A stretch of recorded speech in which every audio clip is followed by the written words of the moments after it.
Class हम लोग पिछले लेक्चर में हम चल रहे थे chapter number 3 optical geometrical optics chapter है हमारा।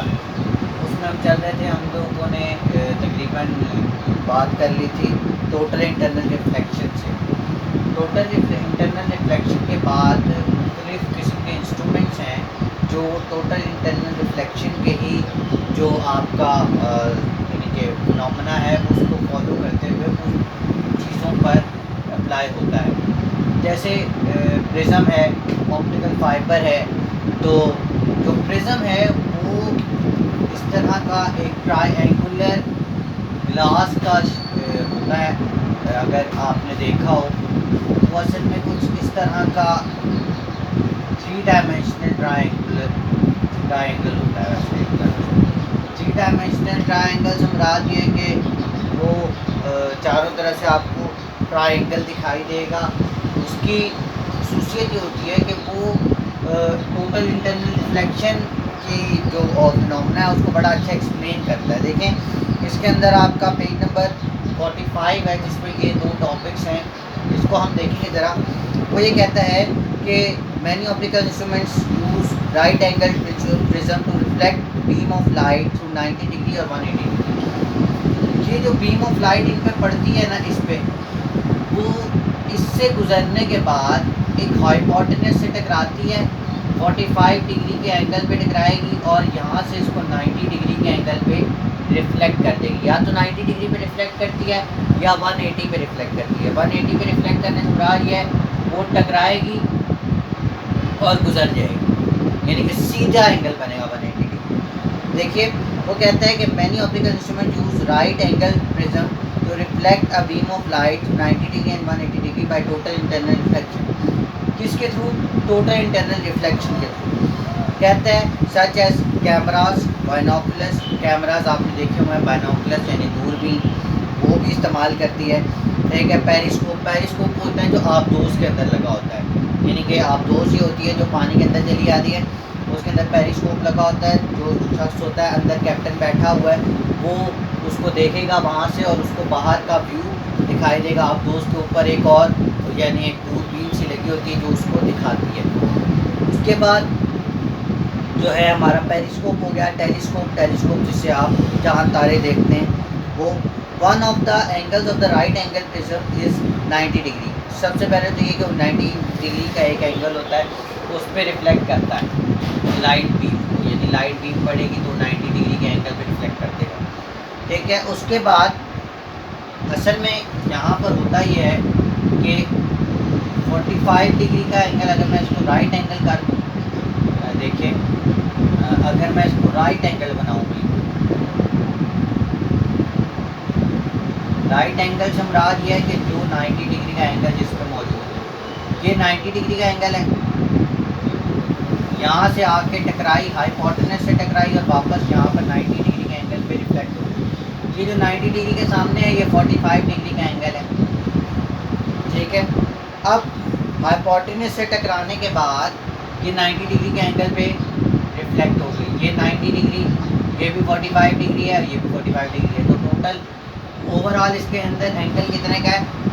90, 45 और 45, ये भी 99, ये भी 90 बन जाएगा और ये भी 90, 180 डिग्री हो गया।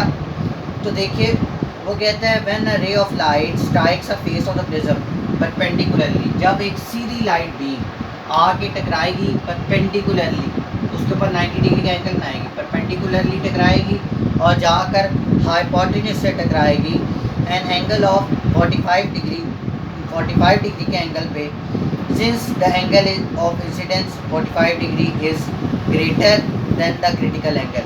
क्योंकि angle of incidence, angle I जिसको आप कहते हो, एंगल ऑफ इंसिडेंस आई जो है वो बड़ा है। कितना है वो? 45 डिग्री। जबकि क्रिटिकल एंगल कितना था? यहाँ पर दिया हुआ क्रिटिकल एंगल है जो 42 डिग्री है। क्योंकि इंसिडेंट एंगल जो है वो 45 डिग्री और वो इस क्रिटिकल एंगल से बड़ा है, इसलिए जो हमारा एंगल है वो यानी कि इसको टोटल रिफ्लेक्ट कर देगा। ठीक है। उसके बाद हमारी जो बात है कि an angle of 90 degree. Two such prism used a periscope. Periscope में इस्तेमाल होते हैं. उसके बाद ऑप्टिकल फाइबर ये होती हैं कि लाइट को यानी कि एक जगह से दूसरी जगह रेस को पहुंचाने के लिए किसी ऐसी यानी कि आप समझ लीजिए जैसे आपका DSL है जो आपका टेली कम्युनिकेशन है, उसमें वेव्स को एक जगह से लाइट बीम्स को एक जगह से दूसरी जगह पहुंचाने के लिए ऑप्टिकल फाइबर्स इस्तेमाल होते हैं. ऑप्टिकल फाइबर्स की शेप ऐसी पाइप की तरह होती है, ये डबल कोटेड होती है. ये जो इसका कहलाता है इसको हम कहते हैं कैडिंग, कैडिंग इसको हम कहते हैं कैडिंग. और ये जो अंदर का वाला हिस्सा होता है ना, ये वाला, ये इसका ग्लास का होता है, ग्लासी सरफेस होती है इसकी. ठीक है. उसके बाद जो ग्लासी सरफेस है उसको और इसके अंदर जो इलाका है इसको हम कोर कहते हैं. कोर. देखिए जब लाइट यहाँ से एंटर होती है, इधर से इधर एंटर होगी, फिर वो दोबारा यहाँ से टकराकर इधर टकराएगी और वो टकराती हुई आगे चली जाएगी. वजह ये होती है टकराते टकराते जब वो आगे लेकर जाती है उस एनर्जी जो है उतनी ज़ाया नहीं होती जितने के आम यानी कि अगर मुख्तलिफ किस्म के ज़राओं से इस्तेमाल की जाएँ तो एनर्जी उसकी वेस्ट हो जाती है, यानी कि वो दूसरे पॉइंट तक पहुँचते उसकी एनर्जी ख़त्म हो जाएगी. इसीलिए ये जो इलेक्ट्रिसिटी की वायर्स लगी होती हैं इनके अंदर प्रॉब्लम आ जाती है कि जो एक तरफ से लाइट यानी इलेक्ट्रिसिटी वेव्स एक तरफ से गई वो उनका लॉस हो जाता है दूसरे हिस्से तक पहुँचते. जितनी ऑप्टिकल फाइबर्स की बात की जाए, total internal reflection is used by the fibre optics which has optic consist of a hair size thread. ये इतनी बारीक होती है, हेयर साइज थ्रेड यानी बाल जितनी बारीक. ठीक है. उसके बाद कहते हैं कि जी the inner part of the fibre optic is called core, मैंने भी बता दिया. Carries the light and the outer concentric shell is called cladding, इसको भी मैंने आपको बता दिया. ये क्लैडिंग कहलाता है और अंदर वाला हिस्सा कोर कहलाता है. इसमें inner part of the fibre optic is called the core, carries the light and an outer concentric shell is called cladding. The core is made up of glass and plastic of relatively. ये core जो है ना ये plastic का होता है अंदर से या ग्लास का होता है. मैंने अभी बताया ग्लासी सरफेस होती है वैसे तो, जिससे जो रिफ्लेक्शन है उससे आसानी हो जाती है. Light entering from the one end of the core and greater than a critical angle. इसमें वही सेम सिचुएशन है कि क्योंकि इंसिडेंट एंगल जो है वो एंगल ऑफ क्रिटिकल एंगल से बड़ा है, इसलिए वो उसको रिफ्लेक्ट कर देगी, लाइट को reflect back into the core. Small loss of energy in Pakistan. Optical fibre is being used in telescopes. Pakistan में टेलीस्कोप में इस्तेमाल होती है. ठीक है. और and advance telecommunication system. Advance telecommunication system में यानी जो DSL आपका नेट वगैरह लगा हो उसमें इस्तेमाल होती है. इसके बाद हमारा जो नेक्स्ट टॉपिक है वो है लाइट पाइप.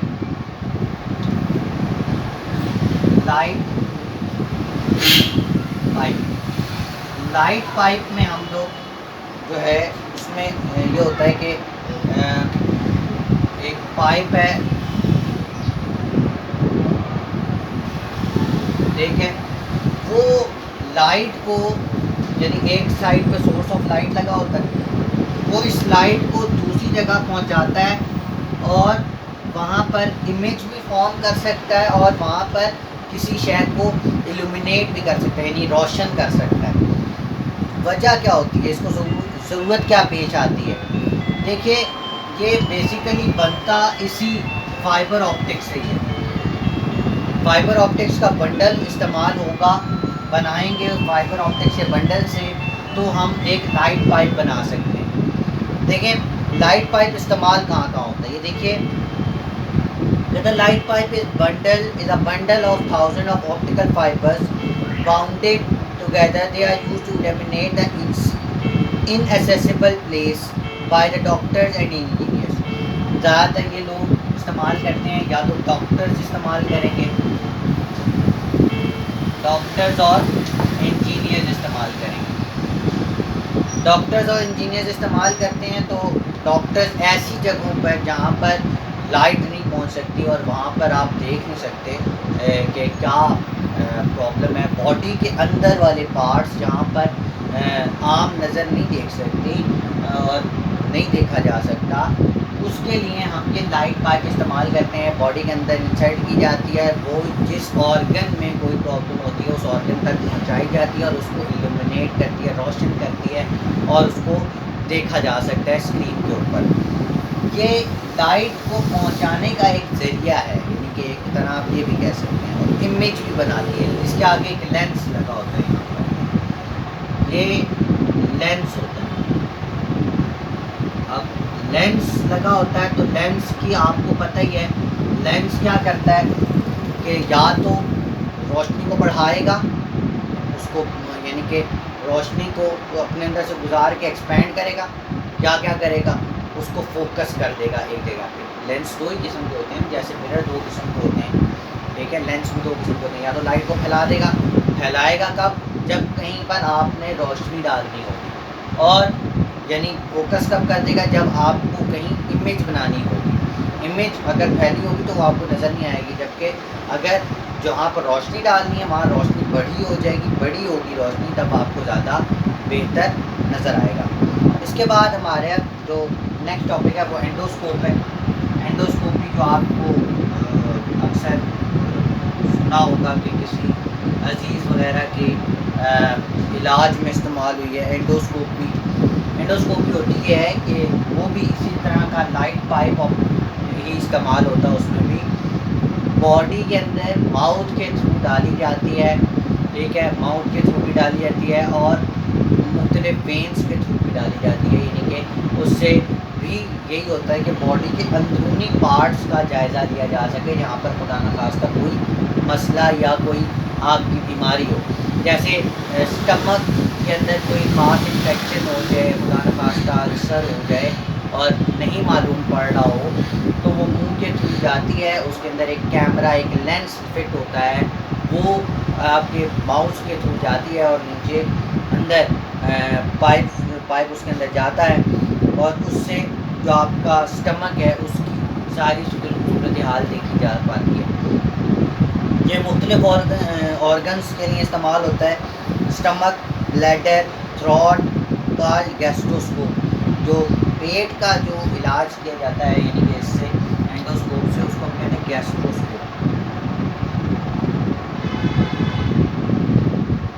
गैस्ट्रोस्कोप। और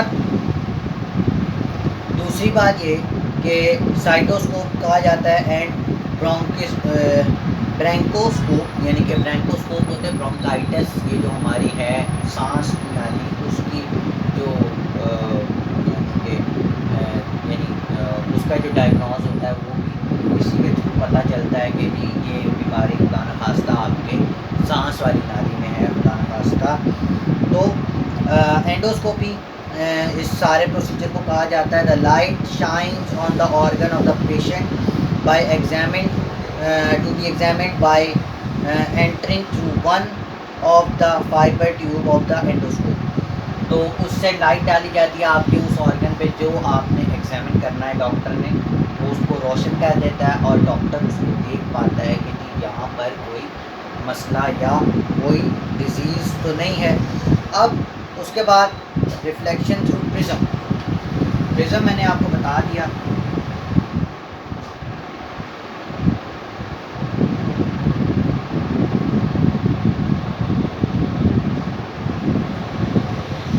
रिफ्लेक्शन थ्रू प्रिज्म में होता ये है कि मैंने आपको जैसे बताया कि प्रिज्म एक ट्रायंगुलर, 3 डायमेंशनल ट्रायंगुलर होता है। इसके अंदर लाइट जब पड़ती है ना, लाइट पड़ती है, जाना इसको कैसे, light travels in a straight line, जैसे हम पढ़ते हैं, इसको जाना कैसे चाहिए, जाना इसको यूँ चाहिए सीधा सीधा, लेकिन क्या होता है ये इसका नॉर्मल है, ये इसका नॉर्मल है, वो इसको रिफ्लेक्ट कर देती है टुवर्ड्स नॉर्मल, यानी इनसाइड द नॉर्मल। नॉर्मल क्यों गुजरता है? ये नॉर्मल की तरफ रिफ्लेक्ट हो जाती है। फिर उसके बाद जब ये यहाँ पहुँचती है इस साइड पे, तो यहाँ पर क्या है, यहाँ पर भी एक, यहाँ पर क्या करेगी, यहाँ से रिफ्लेक्ट करेगी दोबारा वापस, यानी कि पहले एक सरफेस से टकरा कर लाइट इनवर्ड्स रिफ्लेक्ट हो जाएगी नॉर्मल की तरफ, और फिर दोबारा रिफ्लेक्ट हो जाएगी नीचे की तरफ। देखिए वो कहते हैं कि in case of triangular prism the emergent ray is not parallel to the incident ray. Incident, ये जो इमर्जेंट रे होती है, ये जो इंसिडेंट रे है उसके पैरेलल नहीं, यानी इसके पैरेलल नहीं होगी। क्या होगा कि it is deviated by the prism from its original path, ये इसको अपने ओरिजिनल पाथ से डेविएट कर देगी, यानी कि जाना इसने सीधा था लेकिन कहाँ इसने डेविएट कर दिया, उसको नीचे की तरफ मोड़ दिया। अच्छा, वजह क्या हुई कि the incident ray PE, incident ray जो थी ये PE कहलाएगी, ये incident ray PE makes an angle of incident I at point E। यहाँ पर इसने एक एंगल बनाया I पॉइंट पे इंसिडेंट, ठीक है, एंगल ऑफ इंसिडेंट बनाया, और फिर क्या हुआ, at the point E and reflected towards the normal, ये नॉर्मल की तरफ यानी रिफ्लेक्ट होगी, यानी कि ये नॉर्मल था, ये नॉर्मल की तरफ रिफ्लेक्ट हो गई। उसके बाद एज EF ये बन गई क्या, E और F, makes an angle of R with the normal inside the prism and travels to the other face of the prism. This ray emerges out from the prism at the point F, making an angle of E. Hence, the emerging ray FS is not parallel to the incident ray. यहाँ पर भी इसने एक angle बनाया और यहाँ पर इसने N के साथ, नॉर्मल के साथ एक एंगल बनाया। यहाँ पर बजाय ये कि ये पैरेलल रेस होती, पैरेलल नहीं है, उसमें उसकी जो बात है उससे ही डेविएट करती है प्रिज्म। उसके बाद आपके लेंसेज हैं, लेंसेज मुख्तलिफ किस्म के होते हैं। लेंस वो होता है जो किसी भी लाइट को या तो इमेज बनाए, ठीक है, इमेज बनाने के लिए इस्तेमाल हो, वो उसने एग्जांपल दी हुई है, यानी कि पहले तो उसने डेफिनेशन दी है क्या, lens is any transparent material having to surfaces, जिसकी दो सरफेस, दो सतहें हों, of which at least one is curve, जिसमें से एक कर्व हो, यानी उसके अंदर एक खम हो, यानी उसके अंदर एक यानी कि आप एक समझ लें कि खम पैदा हो, जैसे कि ये लेंस है कनकेव लेंस, ठीक है, और कन्वेक्स लेंस कैसा होता है, कन्वेक्स लेंस ऐसा होता है। कन्वेक्स लेंस यानी कि अंदर उसके जगह होती है, यानी कि वो अंदर से यहाँ से खाली होता है, ठीक है, अंदर की तरफ वो बल्ज्ड होता है, यानी कि अंदर की तरफ उसका कम होता है, और जो आपका कनकेव लेंस है वो बाहर की तरफ, सॉरी कन्वेक्स लेंस है वो बाहर की तरफ बल्ज्ड आउट होता है। तो उसमें यह है कि वो कहता है to surfaces of which at least one is curved, lens reflect the light in such a way that an image of the object is formed. वो इस तरह लाइट को डाइवर्ट करता है अपनी जगह से, यानी कि रिफ्लेक्ट करता है कि जिससे एक इमेज बन सके। जैसे कि लेंसेज कहाँ कहाँ इस्तेमाल होते हैं, लेंसेज आपके कैमरे में इस्तेमाल होते हैं, बायनोकुलर्स में इस्तेमाल होते हैं, हर ऑप्टिकल इंस्ट्रूमेंट में तकरीबन इस्तेमाल होते हैं। जो प्रोजेक्टर्स लगते हैं जिससे आप मूवीज़ वगैरह देखते हैं बड़े पर्दे पर, वो भी उसके अंदर भी प्रिज्म ही ये लेंस ही इस्तेमाल होता है, ठीक है। टाइप्स ऑफ लेंसेज, लेंसेज की मुख्तलिफ किस्म की टाइप होती है। एक कन्वेक्स लेंस है जो कन्वर्ज लेंस है, कन्वर्जिंग लेंस जिसको आप कहते हैं, और जो कि लाइट को यानी कि एक पॉइंट पे फोकस करता है after striking the surface of the lens. उसके बाद एक होता है concave lens, concave lens light को फैला देता है, यानी कि उसको डिस्पर्स करता है। दो किस्म के लेंस हैं, ये आपका पेज नंबर 45 से लेकर पेज नंबर 47 तक हैं, और इसके अंदर जो हैं एक डिटेल क्वेश्चंस भी काफ़ी सारे बनने हैं, इसलिए मैं जो हूँ आपको इससे आगे नहीं पढ़ा रहा आज के लेक्चर में। इंशाल्लाह नेक्स्ट लेक्चर में हम आगे पढ़ेंगे, क्योंकि लेक्चर काफ़ी डिटेल्ड है और इसमें काफ़ी सारे ऐसे भी टॉपिक्स हैं जिसमें मुझे पूरी बोर्ड इस्तेमाल करना है। एक लेंस फार्मूला है, मिरर फार्मूला है, उसमें मुझे करना है कि वो सारी डायग्राम बनाकर आपको सारा फार्मूला जो है डिराइव करवाना है। तो मैं इसीलिए स्लो चल रहा हूँ इस चैप्टर में। Thank you very much.